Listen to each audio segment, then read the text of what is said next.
Okay, the last example involves some properties. The properties specifically that's going to be involving are this one down here. But what I did was, up till now, these are all the properties we've seen so far. Not one of those properties is very difficult. On the upcoming test here, you'll notice that some of these properties show up on that test. The difficulty of the properties, as I've said in the past, is not each individual property. It's that you have to remember every one of them. When you see a figure, you have to know, just pop right in your brain, what's true about that figure. So when you see a circle, you should know the arcs add up to 360. The inscribed angle is half as big as the intercepted arc. The intercepted arc is twice as big as the inscribed angle. When three angles are triangle out at 180, vertical angles are equal to each other.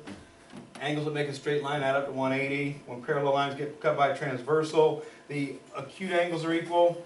The obtuse angles are equal. Any acute and obtuse adds up to 180. Acute angles will be less than 90, obtuse bigger than 90. So that type of stuff just needs to immediately pop in your head. When you see any one of these figures, hopefully you see this figure, boom, all that stuff pops in your head. You see this figure, boom, all that stuff pops in your head. If it's not, then you need to be practicing it more so all that stuff pops in your head. The way people get fast at math is when they see something, they know how to do it. The think time is decreased. Because you've practiced well enough, you've rehearsed the stuff well enough, that as soon as you see something, immediately everything you need to do there is right there in your head. Okay, if you're not to that point, if you have to do extra think time in order to figure, it's triangle, let's see, a triangle's got 3 sides, and yeah, something about the angles. If you have to do that, that's wasting time. So when you get to a test like the ACT, you're taking 15 seconds per problem just to figure out how to do it. That'll limit you to 45 seconds per problem to solve it. If your think time is immediate, that gives you an extra 15 seconds to do it. And that's how people get done with the ACT quickly, because their think time has been decreased because they've practiced well. All right? Also, their arithmetic skills are extraordinary. 2 times 7 equals 14 immediately. 19 times 3 is equal to 57 immediately. 55 minus 8 is 47 immediately. Don't worry about that one. I have to carry everything. All right, yeah. Anyway, so get your arithmetic skills better and practice and rehearse the properties so that as soon as you see a picture, you know all the properties. And if you don't know them all enough. Okay, you have to be your own police on that. I'm not going to be looking inside your brains to see what you're thinking about when you're looking at these problems. So make sure that you know these properties that well. So right now this is what you should know, and again we're going to be adding to this list as we go along through the year. Example 3, find x and y. Notice we have parallel lines cut by transversal, so immediately in my head I see this picture, acute equals acute, obtuse equals obtuse, acute plus obtuse equals 180. That's what I'm worried about, is acute and obtuse angles. And I can see very clearly that the acute measure is 50 degrees, which means the obtuse measure would have to be 130 degrees. I know for a fact this is the obtuse angle for 2 reasons. Number 1, it's bigger than 90. And number 2, it makes a straight line, so those two have to add up to 180.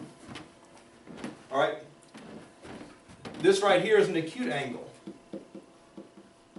because it's less than 90. Less than 90 acute, greater than 90 obtuse. So I can see very clearly that this angle, 7x minus 2y, has to equal 130 because it's in the obtuse slot.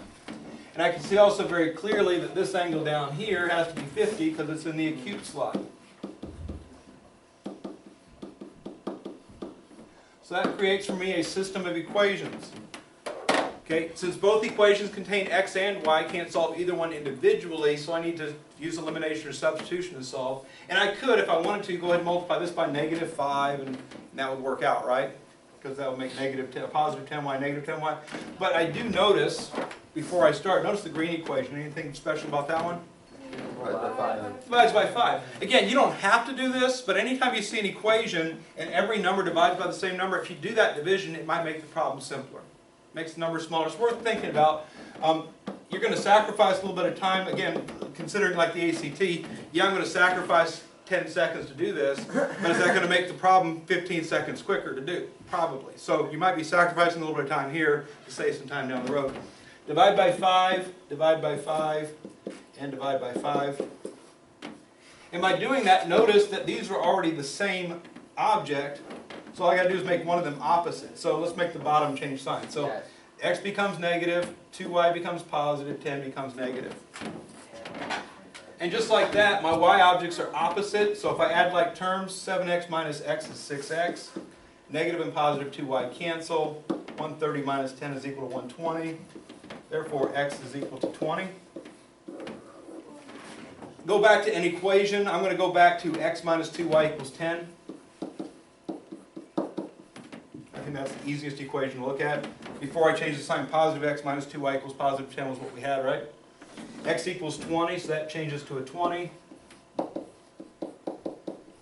So then it's just a matter of solving that equation with the 20 over here. So negative 2y is equal to negative 10. Therefore, y is equal to 5. It's got to be a prettier 5 I can draw there. Let's see. There we go. All right. Still not pretty, but it's prettier. All right. These problems do require that the angles themselves are positive. These answers can come out negative as long as the angles they create are positive. Let me give you a for instance. Suppose y ended up being negative 6. And let's say x is 10. Obviously not the right answer, but negative 6 and 10, let's say. 5 times 10 is 50. 10 times negative 6 is positive 60. 50 and 60 makes 110. So even though y is a negative value, the angle measure came out positive. The angles have to be positive. Y and x don't have to be positive. So just know that occasionally you get a negative answer on one of these problems. As long as it's not representing an angle measure itself, it's fine. To my recollection, nothing in this book comes out undefined on this. Undefined would be that the answer you get creates some negative angle or negative length. Everything works. So even if you get a negative answer on these, just know that the angle itself is going to be positive.